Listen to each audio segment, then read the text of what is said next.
और मात्र 1920 से सफर चला 1947 27 साल में देश बट के दो टुकड़ों में बट गया। गांधी जी कहां थे? क्या गांधी जी को मैंने कहीं देखा कि जो गांधी सावरकर के, जो गांधी अंबेडकर के सामने, जो गांधी सुभाष के सामने धरने पे बैठ जाए, उस गांधी को उनको पता चल गया था कि देश का विभाजन हो सकता है, तभी तो उन्होंने बयान दिया कि अगर देश का विभाजन होगा तो मेरी लाश पे होगा। तो गांधी जी और गांधी जी के वारिसों और गांधी जी के जो नकली गांधी इस देश में हमारे ऊपर थोप दिए गए हैं, मैं उनसे पूछना चाहता हूं कि मुझे तो बताएं कि गांधी जी ने जिन्ना जैसे आदमी के सामने, नेहरू जैसे आदमी के सामने धरना, आमंत्रण, अनशन क्यों नहीं किया? एक आमरण अनशन करते, फास्ट टिल डेथ करते, भूख हड़ताल कर देते, अड़ जाते कि दुनिया इधर से उधर हो जाएगी, जिना मैं जिंदा हूं, मेरे रहते हुए ये देश नहीं बढ़ सकता।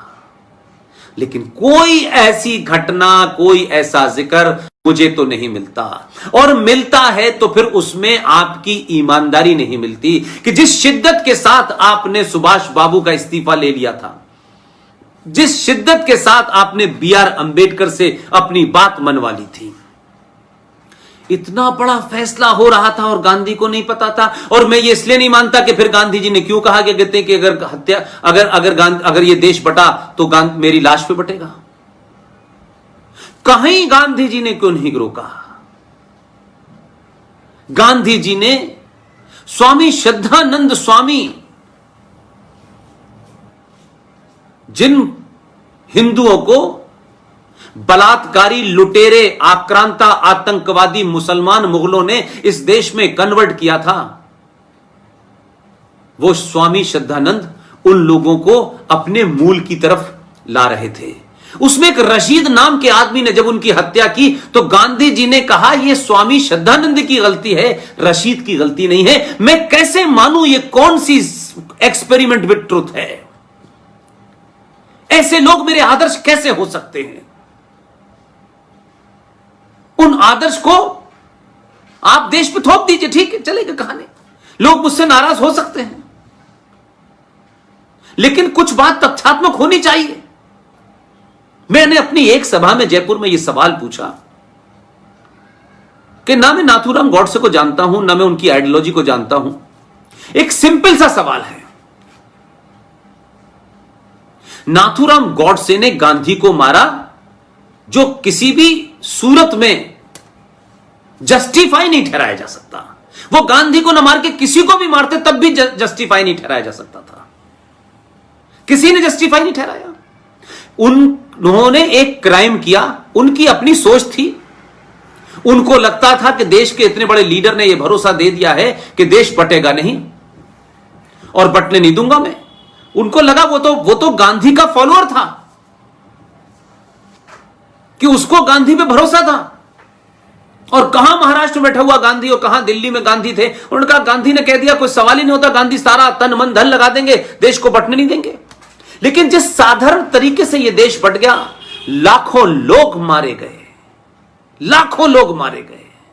पंजाब में 50,000 औरतों का रेप हुआ और उसकी घटना का जिक्र कहीं नहीं है।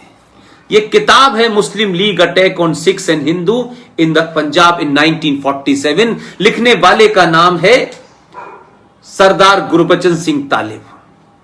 गली मोहल्ले का नाम है इसमें, वो लिख के गए।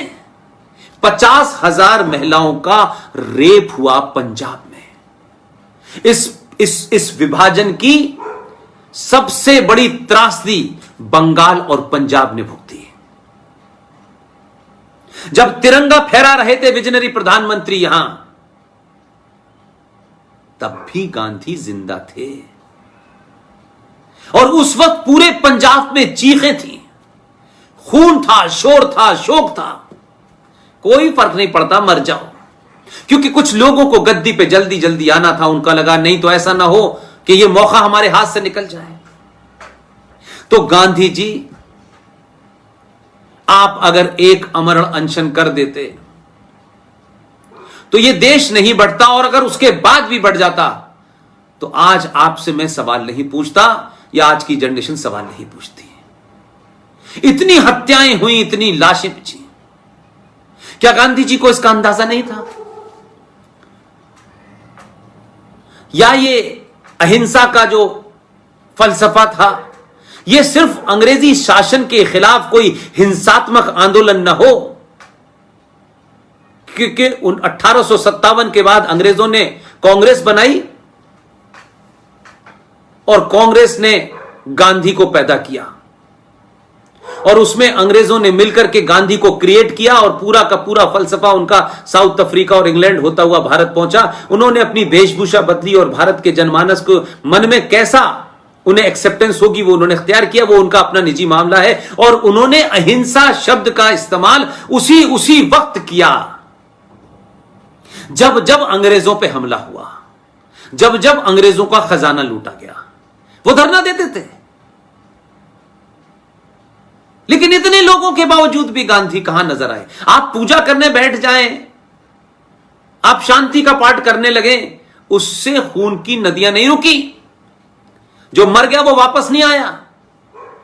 आपको इतिहास ने महान जरूर बना दिया कि आपने खून की नदियां होने के बाद आप मौन हो गए, तो आपके मौन होने से कुछ हुआ नहीं ना।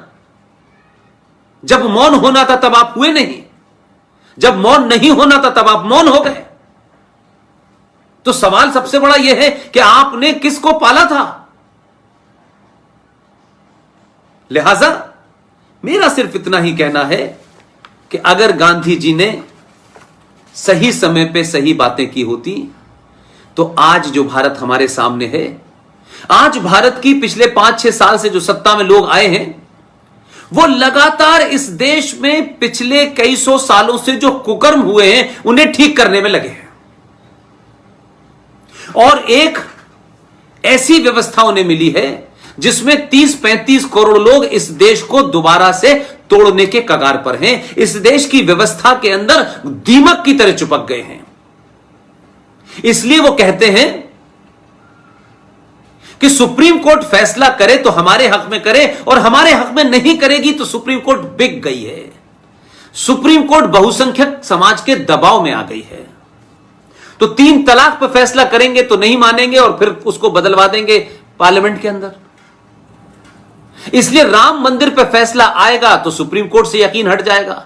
इसलिए आतंकवादी याकूब मेनन को सजा होगी तो सुप्रीम कोर्ट से यकीन हट जाएगा उनका। तो ये जो सेलेक्टिव इस देश में एक समाज को खड़ा किया गया है, झूठ बोलकर उन पापों को छुपा कर, वो समाज आज 2020 में खुली छूट है, उसे खुली छूट है, कुछ भी करें। और हम सत्ता पे बने रहने के लिए हम इस देश में ऐसे ऐसे काम करेंगे कि कोई फर्क पड़े, चाहे संविधान की धज्जियां उड़ जाएं। संविधान की धज्जियों के रहते हुए भी इस देश में हज कमेटी ऑफ इंडिया बनी हुई है, जिसे आपने संवैधानिक दर्जा दे रखा है। इस देश में all India Muslim personal law board है जो 1972 में था, इंदिरा गांधी को जरूरत थी तो ये एक एनजीओ को भी दर्जा बहुत स्ट्रांग मिला हुआ है। नेशनल कमीशन फॉर माइनॉरिटी जो है हवा में 1993 में बना दिया गया। मुस्लिम एजुकेशन ट्रस्ट अलग से चल रहा है, दिल्ली का माइनॉरिटी कमीशन अलग से चल रहा है, हर राज्य में चल रहा है। तो हमने तो इतने गड्ढे खोद दिए हैं कि आप इस देश को बचाने, इस राष्ट्र की संस्कृति को बचाने वाली सरकारें भी अगर अगले 50 साल तक लगातार लाते रहें और समाज में चेतना जगाते रहें, तब जाकर के शुरू होगा कि अब भारत शुरू हुआ है। अभी तो भारत के जो कोण हो गए हैं, जो लकवाग्रस्त इस भारत को कर दिया गया है, उसको ठीक कर रहे हैं। और वो इतनी जल्दी नहीं हो सकते क्योंकि इस देश में इतनी भयानक ताकतें हैं कि सच को सच मानने के लिए भी शाहीन बाग पर बैठ जाएंगी। और जब वो शाहीन बाग पर बैठ जाएंगे तो भारत की सुप्रीम कोर्ट, जिसके अपने आदेश के तहत जिसे सैंक्शन मिली हुई है कि भारत में जिसको धरना प्रदर्शन करना है वो पार्लियामेंट थाने में जाके अर्जी देगा, और एक जंतर मंतर नाम की जगह बनी हुई है, वहां आप इतने दिन तक इतने लोगों से ज्यादा लोग नहीं ला सकते, और उसके अलावा दिल्ली में धरना नहीं होगा। लेकिन भीड़ तंत्र को आपने पिछले 70 सालों में इतना मजबूत किया है कि वो भीड़ तंत्र भारत के एक इंपॉर्टेंट कनेक्टिंग लिंक को महीनों जाम रखता है। भारत सरकार उससे कुछ कह नहीं पाती क्योंकि सेकुलरिज्म खतरे में आ जाएगा। और सुप्रीम कोर्ट में महान जजेस कहते हैं कि हम कोई इंटरलुकर भेज रहे हैं, वो जाके हमारे नुमाइंदे की तौर पे बात करें। कभी सुना इससे पहले कि भारत की न्यायपालिका घुटनों के बल आ गई हो, बौनी हो गई हो? तो यहां तो वो ये कहते हैं कि भाई अपने नागरिक हैं, उन्हें कैसे ऐसा कर दें?